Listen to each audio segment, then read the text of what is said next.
as a country is doing better, okay, than Nigeria as a country. But when it comes to toe-to-toe, Nigerians against South Africans, I think South Africans are smarter. That's why I think Nigerians are smarter. That is my own opinion. They don't talk about the positive contributions that Nigerians have made to their society, but they just lump all the Nigerians together and they say, oh, all of you are drug dealers. All of you are this. All of you are... Hey guys, welcome to another episode on Life of an African Woman. Thank you so much for all your love, your comments, your likes, your shares on here. I do not and cannot take it for granted, guys. So guys, in this video, I will be reacting to a podcast of some group of people, a South African, a Nigerian, interviewing a Nigerian man that actually says he's lived in South Africa for 20 years, like over 20 years, and left or returned back to Nigeria. And he has a TikTok page that he actually instigates, incites South Africans and Nigerians against each other based off the reason that he wants to really, in a nutshell, dish out to South Africans based off what he feels, in quotes, that they are doing to Nigerians on the grounds of generalizing the fact that everybody in Nigeria is a criminal or is into one crime or the other. They asked him a lot of questions. He raised a lot of points, and I would love us to watch and listen attentively, carefully to this podcast. Then, as usual, in my own brutal way, the brutal truth, I will come back and give us my own honest opinion, my own honest input, 2 cents at the end of this video. So I oblige at this point you give this video a like, share, subscribe if you are not. Please kindly watch patiently and pay attention to details, guys, because a lot is about to be unfolded, a lot is about to be unveiled, and you trust me with my own point of view and opinion, not your regular Nigerian. I am not your regular kind of Nigerian. And you see, at gunpoint or any day, anytime, put a gun on my head, I will tell you my own honest bitter truth, just the way I think it should be, nothing more or nothing less. Let's go. As a country is doing better, okay, than Nigeria as a country. But when it comes to toe-to-toe, Nigerians against South Africans, I think South Africans are smarter. That's why I think Nigerians are smarter. That is my own opinion. They don't talk about the positive contributions that Nigerians have made to their society, but they just lump all the Nigerians together and they say, oh, all of you are drug dealers. All of you are this. All of you are that. Why is that so important for Africans? Why do we find it so important to compare ourselves with other people, but also pervade that we are superior than other African people, you know? I've seen situations where I will talk about African unity, and a lot of South Africans will comment on, then go and unite in your own country. Why can't you unite in your own country first? And we don't want to unite, we are fine as we are. As we have Nigerians in South Africa, we have more than 16,000 South Africans in Nigeria. They've never for one day been called kwekwe. They've never for one day been blamed for Nigerian. If you are an African or if you are living within African spaces, you might be aware of the a bit of a tense relationship that has been there between African countries. Specifically, we have seen the shade that has been thrown from Zimbabwe to South Africa, Zimbabwe, Uganda, South Africa, and Nigeria. But also part of what has been happening within that conversation and dialogue is that we've had people that have been commentators on that space. And today, Thabiso and I are pleased to be sitting with Coach Ade to talk about relations on the African spectrum as a whole, but also other things that fall within the dynamics of being African within the African continent. Coach Ade is from Nigeria and he is a life coach, a TikToker, but also I like his commentary on the social dynamics that happen within the African continent, which I am excited to get into as well. So before Coach Ade introduces himself, I'm just gonna play a short clip of something that I found on him on TikTok, and then he's gonna introduce himself. Then we're gonna get into the conversation from there. Let me just play this short clip. So that those who don't know Coach Ade can also know Coach Ade and also can get an opportunity to follow him on TikTok as well. The hate South Africans have for Nigeria, the level of hate South Africans have for Nigeria has nothing to do with drug dealing. Has nothing to do with that. If it has something to do with that, all the Nyaupe sellers who are South Africans would have been arrested by now. It has nothing to do with their destroying our children. It has nothing to do with that. If that's the fact, the Nyaupe that is being sold by South Africans, black South Africans, colored South Africans that are destroying the children would have been tackled. So it has nothing to do with that. What the hate South Africans have for Nigeria basically has to do with continental superiority and rivalry. It has to do with continental rivalry. In a situation whereby you believe that South Africans believe that the economy and the country the white South Africans built happens to be the superpower of Africa. And they believe that there is no other country like them because they are the greatest on the continent. And to see another country being declared as okay, I'm gonna pause it there because there's another one that I just wanted to play a bit of, just to get the flavor going. Then we can start the conversation. South Africans have flashy names that they call immigrants from Africa. They have a lot of flashy names that they give to immigrants from Africa.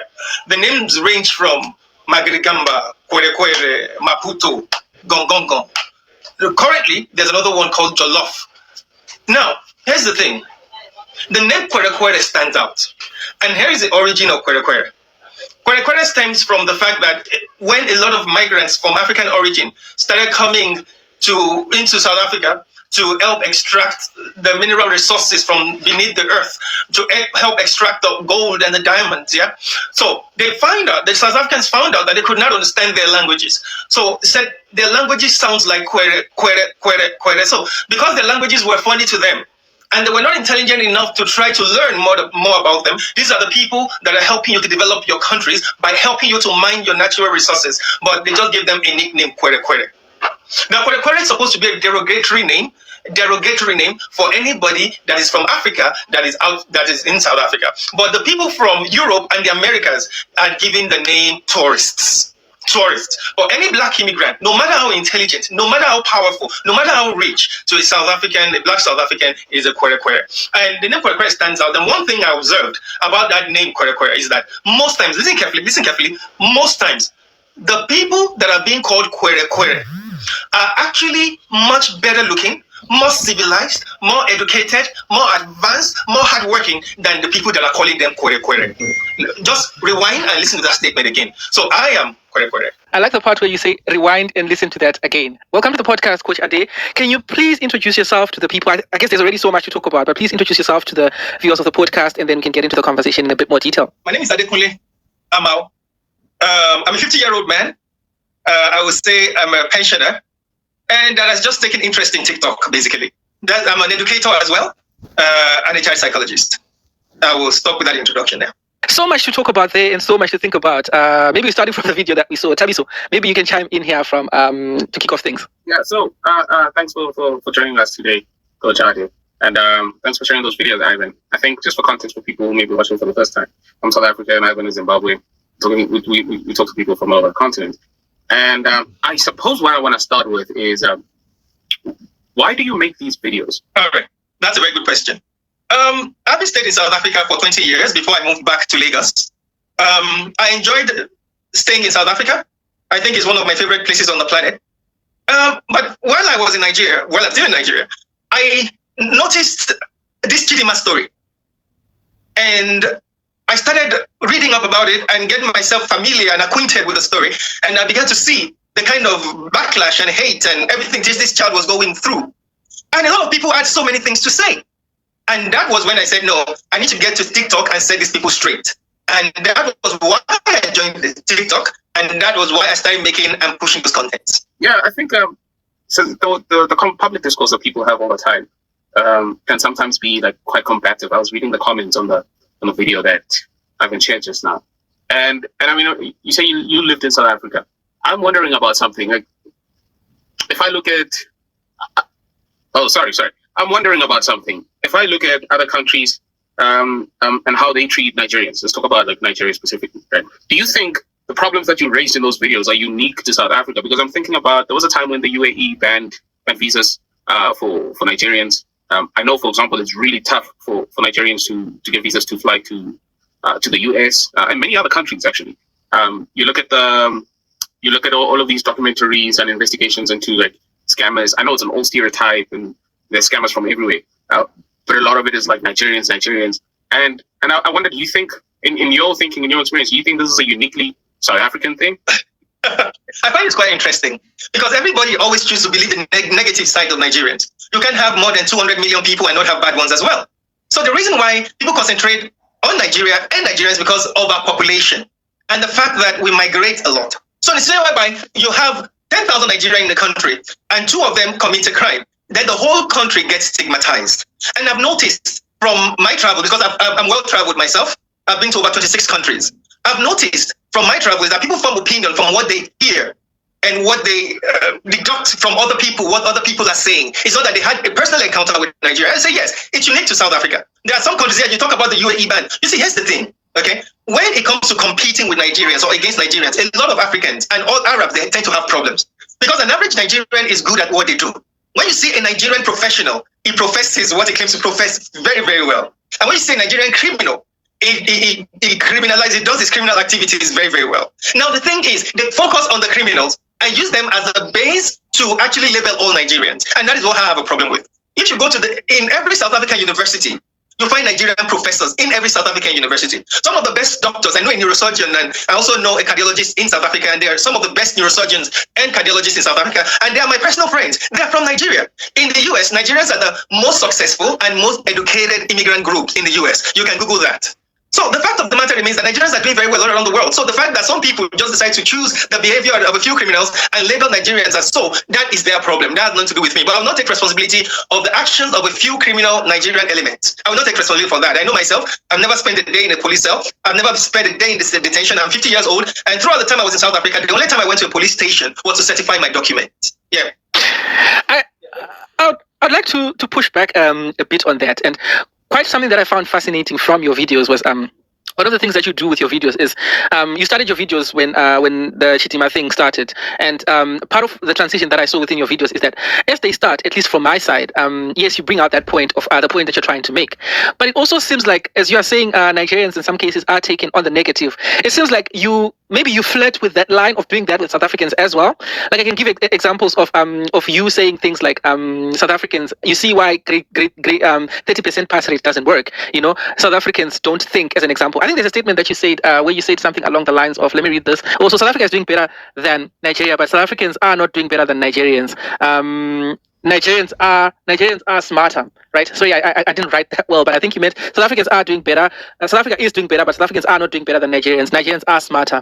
And like, I'm just thinking of that statement. Doesn't it fuel that thing that you're trying to say where, for example, people say Nigerians are criminals, and then you say, oh, but South Africans are stupid, as an example. South Africans are not learned because of the 30%. Because I've also worked with a lot of South Africans who are very intelligent, some of whom did not even pass matric. Wow, that's a good question. Hey, that's a good question. Basically, good questions. Now, my point there is South Africa as a country currently is doing better than Nigeria as a country.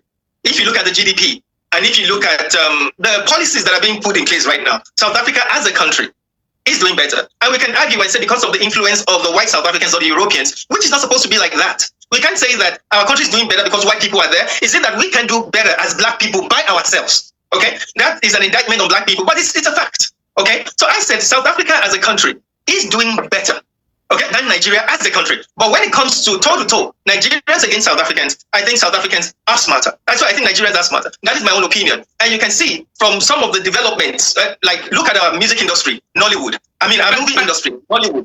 But I think that's where my contention is. You see, that's why I said your videos when they start, I'm like, yes, but in the middle, it's like, why do we have to stand toe to toe? Isn't this the conflict that we're having in Africa? I don't know. I'm just trying to think about it as if we start to compare. Yes, like if we start to compare in Nigerians, yes. So that's where I'm trying to understand. Okay. Discovery is the first step to recovery. Discovery is the first step to recovery. The moment you feel that you're better than anyone else, and it's called subconscious ignorance. You feel like you're better than everyone else. But people look at you, there's nothing special about you. But in order for us to have a meaningful conversation, I have to set you straight. I have to know where you stand. I have to let you have the correct estimate of the relative importance. And that is what I've been doing. I know I've been generalizing a little bit in my video. I'm not the type to generalize, yeah? But I know I've been generalizing, and that is on purpose. It's to kick this conversation started. You see, because they always generalize about Nigerians. They don't talk about the positive contributions that Nigerians have made to their society, but they just lump all the Nigerians together and they say, oh, all of you are drug dealers. All of you are this. All of you are that. So if I have to look at that, the way we are being generalized, I said, let me try and generalize this on these people and let me see how they react. And they've been reacting very well. I can see the reaction. And that is the plan, to get this conversation started. So if you believe that some South Africans are educated and not all of them based whatever they do on their 30% pass, then you have to believe that some Nigerians too are not criminals. A lot of Nigerians are doing very well. A lot of Nigerians are contributing positively to the South African society, paying their taxes and law abiding. So the generalization, it was an intentional act to keep this conversation started. That's it. Don't you think that, so do you think it will be fair if someone comes to you and says, I understand that you're doing it to aggravate people, but sometimes someone might come and say, but coach, so you're contradicting the point that you said, because now you're putting Nigerians as superior, because South Africans, because in your video you said South Africans have the supremacy that they have of thinking that they are superior culture to Africa, but now you are positioning Nigerians as superior as well. But I get what you're doing. You're doing it to aggravate people, which I'm only getting now from your explanation. Tell me so. Yeah, I think let's get to the gist of the conversation, man. I hear you say Nigerians look better and they're smarter or whatever. Look, it's all subjective. Everybody thinks their own people are better than everybody else. Fine, you can think that. I have nothing against people who think, highly of their self-importance. And maybe some people need it. What I do want to ask you about is what you just explained, right? You're saying South Africans generalize, and it's not just South Africans. I have to disagree with you about this being a uniquely South African thing. But I can argue that it's a uniquely Nigerian thing. Because of all the examples we talked about is people being against Nigerians. And I want you just explain why you generalize, but at the same time you're against South Africans, for example, in this case, generalizing when it comes to Nigerians. Do you think the way you're going about it is helpful at all? And I'm asking this not as I think it's wrong. No, I'm very curious about your intentions. If the point is like you said, you get the conversation going. Let's be honest. Anybody can get a conversation going about anything if they do it in a way that's really emotionally charged and gets people riled up, right? And a very particular niche or group of people. And I think you've got that niche, that group of people. People who use words like "mama kwera," right? You've got those people. Obviously, they're going to respond. They're going to get charged, whatever. But do you think ultimately the way you're going about it is helpful at all? Because to me, those videos, and I've only seen those videos, are just what South Africans who hate Nigerians also do. The videos that are done around the world by people who hate Nigerians. It's what I'm trying to say is we've got the meat. The meat is already there, and I don't think you're adding anything. Well, I said I wanted to get conversation started with those videos, and I got the conversation started. I had people on my life that wanted to engage me on this, my videos and my contents, and we got together on live and we had conversations. And at the end of the day, we ended up smiling. And at the end of the day, they had the correct estimate to the relative importance. So for me, okay, it's a good way of getting things started. And I ruffled feathers a bit. I know.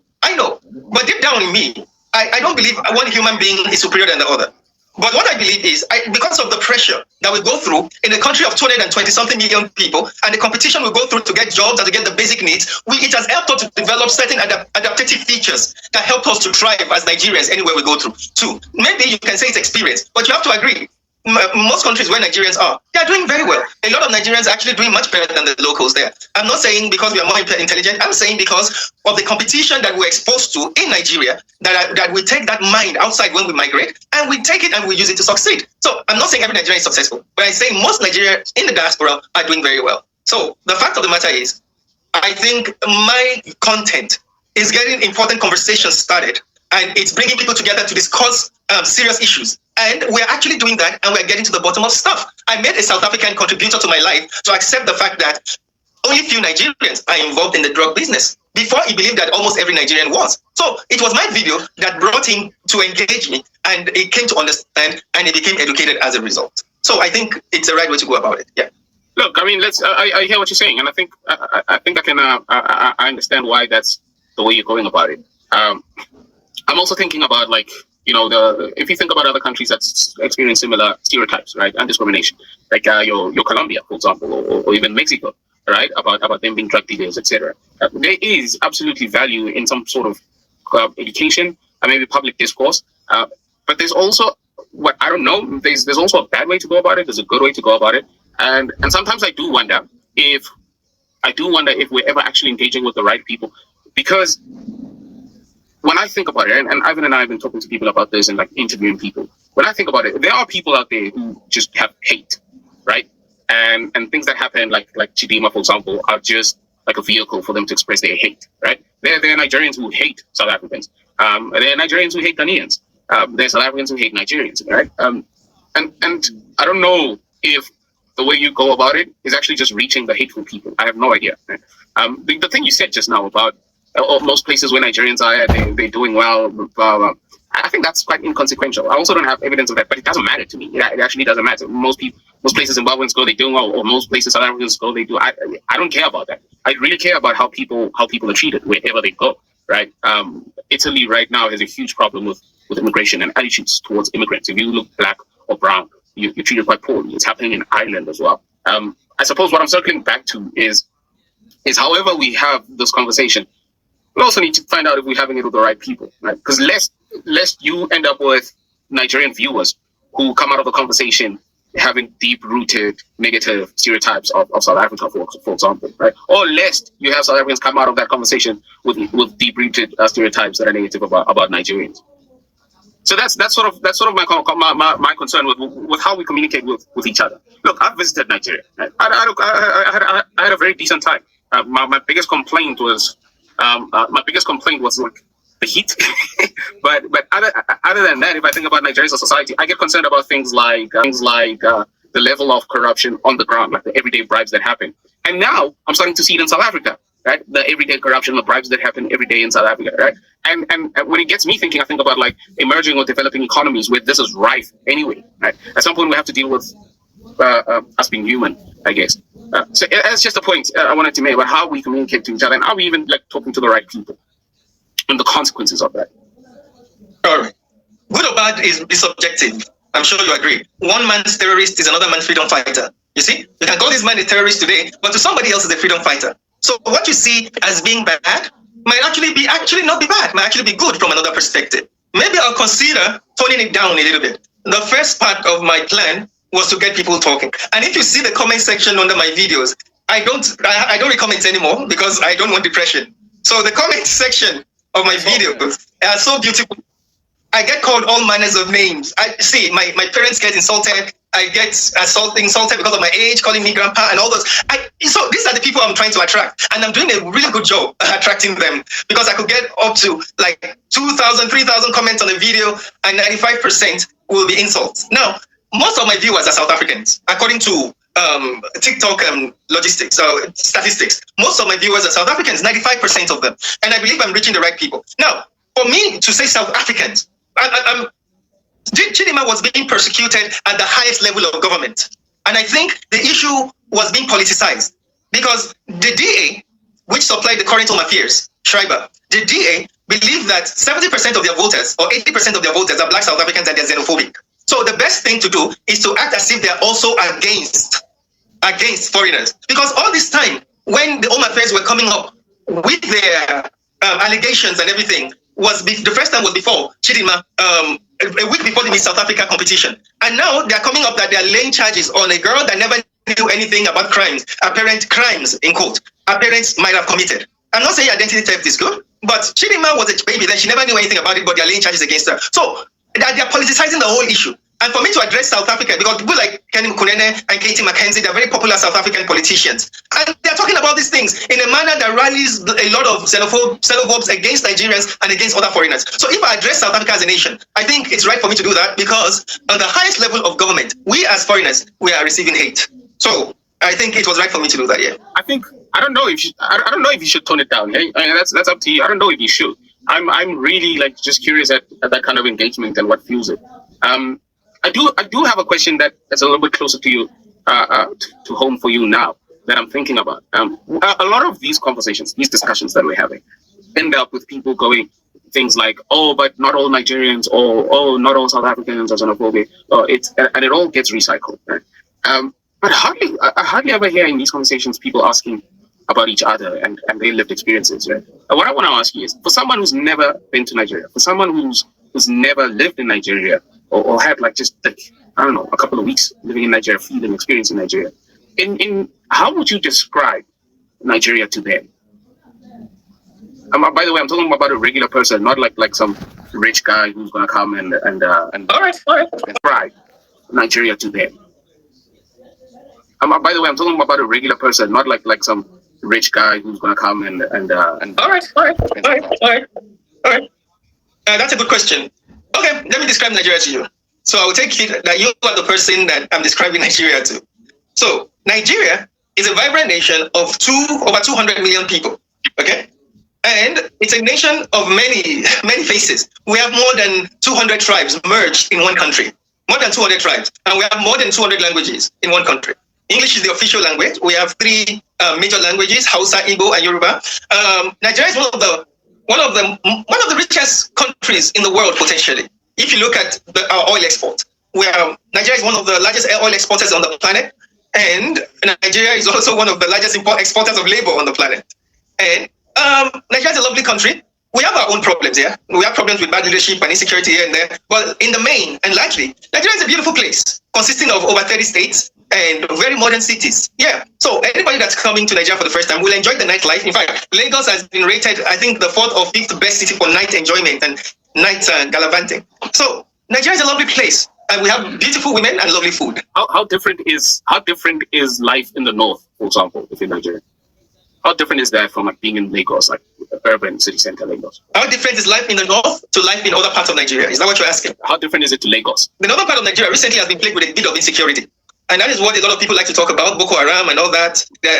We used to have incidents where students were kidnapped and abducted for years and all that. Very, very bad. That attracted a lot of international attention. And we're dealing with the situation. We dealt with it. The north is calmer now. The current administration has acquired a lot of military hardware, and they are dealing with the situation.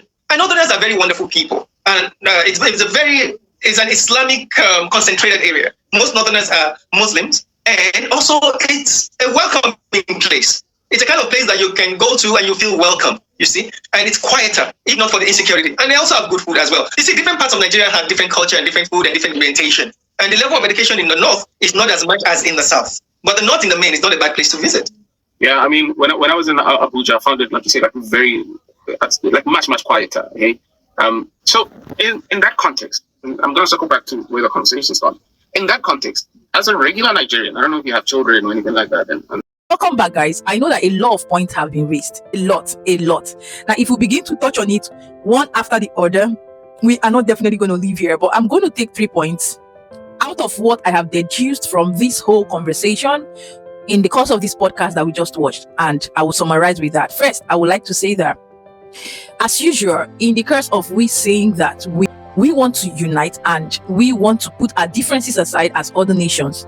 If you know me for the truth, I always do not generalize things. I always do not generalize issues because I stand on the grounds that everybody is different. I feel so ashamed of most Nigerians, especially this man in question, that at his age, in this present day and time, sorry if I may sound different because I know that fine, his opinion to him is valid, and to any other person that think alike like him as a Nigerian, right? And supports the notion and the motive that he is raising and building, instead of calming down the tension in both countries, South Africa and Nigeria, the rivalry, and trying to see how we can harness things, how we can fine-tune things by putting our cards plainly, truthfully on the table and saying that, okay, this is where it is. South Africans should not generalize that every Nigerian in a nutshell, even though we have about a ratio of 50 to 70%, we can say in a nutshell, of Nigerians that are perpetrating all this crime, committing all this crime in other people's country, not just South Africa alone. He did not state it clearly, which I expect that we as Nigerians in most cases or in all cases should start first. See, listen, we should start first by correcting ourselves, by grooming ourselves, by solving our problems, by building our nation, setting arrogance and pride aside. See, we always pride themselves on the grounds that Nigerians can go to everywhere. They are go-getters. They are resilient. They are smart. They are hardworking. Like in the context of this video, that he emphasized on Nigerians being smarter than South Africa. First of all, let me correct the notion that being a smart person or smartness is not even a good compliment in a nutshell, because there are so many character and attitude of criminalities that comes with the attitude or personality of being a smart person. That's why most times when people compliment you of being a smart person, you should not really take it as a good compliment, except on the grounds that you know in and out, in total, that you are a very, very upright, a outstanding, reputable personality, a person of integrity, a person of truth, right? But on the other hand, if you are being tagged or complimented as a smart person in the context now of this debate, you should know that they are indirectly, or people might be indirectly telling you that you are cunning, you are crafty, and you might be dubious or incriminating at the end of the day. So in a nutshell, I do not get it when most Nigerians fail to understand these facts and figures. And as well, on the other hand, based on another point that is being anyways that I was expecting that this man in question representing Nigeria, based off what he does on his TikTok channel, guys, I was expecting him to even hold Nigerians that are perpetrating crimes in other countries accountable, at least emphasizing and accepting the fact that what South Africans are saying in a nutshell is not that they do not want Nigerians. Of course, there are Nigerians, outstanding, reputable, good Nigerian citizens in South Africa, as much as in other countries, as said, that are upholding the integrity, the image of the country Nigeria in a good light. The same as South Africans, as said in this podcast, we have so many in Nigeria that are living and upholding the integrity of South Africa in a good light. In fact, we can hardly or scarcely hear of any crime perpetrated by South Africans more in Nigeria as to what it is in South Africa. If you are a truthful Nigerian, you can attest to this fact. It is mostly Nigerians in other people's nation, in other people's country, perpetrating these crimes. And it is a pity that we are not even seeing these things as major issues, as major problems that are causing or constituting to what is making South Africans, all the nations in a nutshell, disconnecting and disassociating themselves from most Nigerians, or even saying all Nigerians at the long run. Because you see, a good name is better than riches, is better than silver and gold. If we as Nigerians are even on the good light, going to other nations and known for the right reasons, I don't think we'll be having this conversation. And I don't think not just South Africans, so many other countries will be having issues with us, that almost every now and then it's always Nigeria, Nigeria, Nigeria. Like, to the point that it's been noted that Nigerians are always on the media for the wrong reason. Why is it that emphasis are not laid on this note? Why is it that we are not stressing on it on this note, other than priding ourselves on the other hand of, yes, even though we have good Nigerians representing us, why not we tackle our issues? Okay, thirdly, now to summarize, we are running out of the country on a daily basis in quantum, in mass, into other people's nation, in quotes and in claims that we are going there to develop their country. Meanwhile, we have not solved our problems. You see, I'm happy to hear when he was asked about the corruption and about the violence and the crisis that is always going on in the northern part of Nigeria, and he accepted and attested to the fact that yes, Nigeria has those issues. Now, why don't you focus on how Nigeria can handle and clean up all these issues as citizens of our nation, as a country, in West Africa down to Africa? Do you know that the dent from Nigeria as a country, right? Not just Nigeria and some other countries too, but the higher rank of Nigerians committed on a daily basis or every single time is a dent in the continent of Africa. Do we actually understand these things? And when we talk Africa, most times the first people that they look at is what? South Africa, Nigeria, Kenya, Ghana, before the rest of the other countries. And yet, in this Africa, there are major countries, other countries that have been trying their best to portray and uphold the image of Africa as a continent in a good light. But where it is one country that it's always on the media in almost all the countries for the wrong reason, is what we should be focusing on. Why don't we build our country? Why don't we teach ourselves? Why don't we correct ourselves? Why don't we clean up our mess? Why don't we take care of our mess first before we even want to definitely tell others how they should live in their own country? That when you look at it practically, they are even doing better than us. The economy of South Africa today cannot be equated, no matter how it is, to that of Nigeria. The difference is clear. That of Ghana, the difference is clear. Nigeria is every single day going down the drain, and this should be our major concern, our major problem, because that is where the solutions to our problems or our cause that we are fighting on how to unite as one is definitely going to start from. You cannot have an injury, or your house cannot be on fire and you are running out to quench the fire in another person's house. Like, make it make sense. How it doesn't happen, it doesn't connect. It is high time at this critical point in time in this 21st century that we Nigerians should not even mind other nations' business, should not even focus our energy, our strength on other people's business who are trying to even protect, build and maintain their own country. It is high time we focus those energy, like the energy, the resilience and the sense, the wisdom and everything that we are as Nigerians back into our country, so that if our country is better, gets better, we will not have any curse to be running outside to other people's country. Imagine where you say you are going to build other people's nation, meanwhile your own is rotting. It is deteriorating to the barest minimum, like to zero level.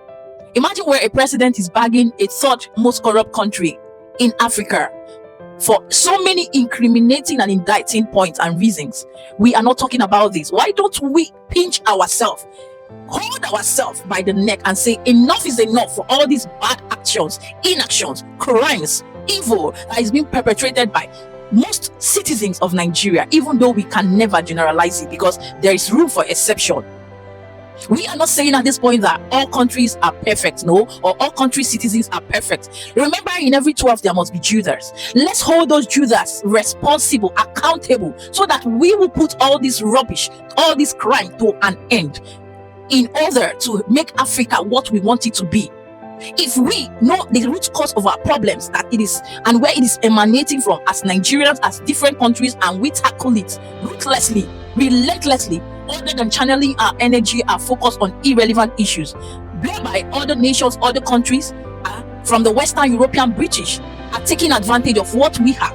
Imagine how many of our mineral resources are going outside Africa on a daily basis, giving out to them and being brought back to us with high currencies, with high currency exchange. And yet we say we want Africa to develop. How will Africa develop? The energy that every single teenage Nigerian, adult Nigerian uses in trolling, bantering, and all whatnot online, if they go into their corners with high level of intelligence, determination, focus, and resilience, they will come out with great innovations. They will come out with great inventions, not using our smartness for criminal acts, for evil acts, for unaliving each other. If we take this strength, this energy as Nigerians, most importantly, and other citizens of Africa, West Africa, we will come up with something tangible that will change the continent of Africa. Look at what is going on in China. Look at what is going on in America. Inventions upon inventions by even little children that you can barely imagine will come up with these things. And that is how they have become the strongest economy in the world today, that no country is yet to be that. And we as Africans are channeling our energy, priding ourselves for the wrong reasons. They're Nigerians, they're citizens of different countries cut across West Africa down to Africa. This is my voice and my candid opinion. Nigerians, go back, like I will always tell you, to your roots, to your problem. Do not correct other people when you have a lot of things that are clogging your eyes, blocking your eyes. Channel those energy for the right reasons. And to this man, I will say, I think what he is inciting and instigating is nothing more or less than more hate upon hate. Let me put it that what these people are supposed to even tell him at the end of the day is to completely stop and change that narrative of instigating and inciting countries together. We don't need that. That will not bring African unity and oneness. And remember, I leave you all with the fact that one finger cannot lift a pin, but all fingers together will not just lift a pin, but a bunch of objects together. And that is the strength and the power of peace, oneness, and unity. United, we will stand and do great things, but divided, we will fall. So to everyone out there who have been hurt in one way or the other by the actions and inactions of Nigerians cut across the world, I am apologizing. I'm deeply and rudely sorry for the actions of every Nigerian, because it affects me and it makes me every single day when I wake up looking at myself as a Nigerian, question my identity, to ask, was it a crime? Was it an accident? Was it a mistake that I am a Nigerian? But I know deep down within my heart and the heart of every true Nigerian that it is of the will of God that we come out through the country Nigeria, so that we will be that voice to stand up for the truth and speak against the wrong and hold our country, our citizens accountable, and stand for nothing but the bitter and the brutal truth. So help me God, and so help us God. With this, ladies and gentlemen, I will say this is my own honest opinion, my input, and my objective. I stand to be corrected constructively and respectfully. And if you have anything to add in support of this, leave them in the comment section. If you disagree, leave it in the comment section. If you agree, leave all in the comment section constructively, please, and respectfully. I believe we are all adults with like minds, maturity, and every sense of rationality. No insult, no bashing, no cursing. We've grown past that stage, and it will definitely not do us any good. So ladies and gentlemen, we've come to the end of this episode. Thank you once again for having me and patiently watching up till now. If you actually did watch up till now and you're yet to like this video, I oblige you kindly hit on the like button and share this video so that more people will get to hear this good news, this great news and message, and strong message of what uniting countries in West Africa down to Africa and Africa to the world. Once again, I am your host, the life of an African woman, taking countries in West Africa down to Africa and Africa to the world. Remember, keeping it real, happy, safe, and blessed. And I will see you in my next one. Do have a lovely, peaceful, a blessed, and a successful day. I love each and every one of you, my South Africans, my Nigerians, my Kenyans, my Ghanaians, in fact, every country as long as West Africa and Africa is concerned. I love each and every one of you to pieces. Let's keep spreading love and light till I see you in my next one. Ciao, ciao.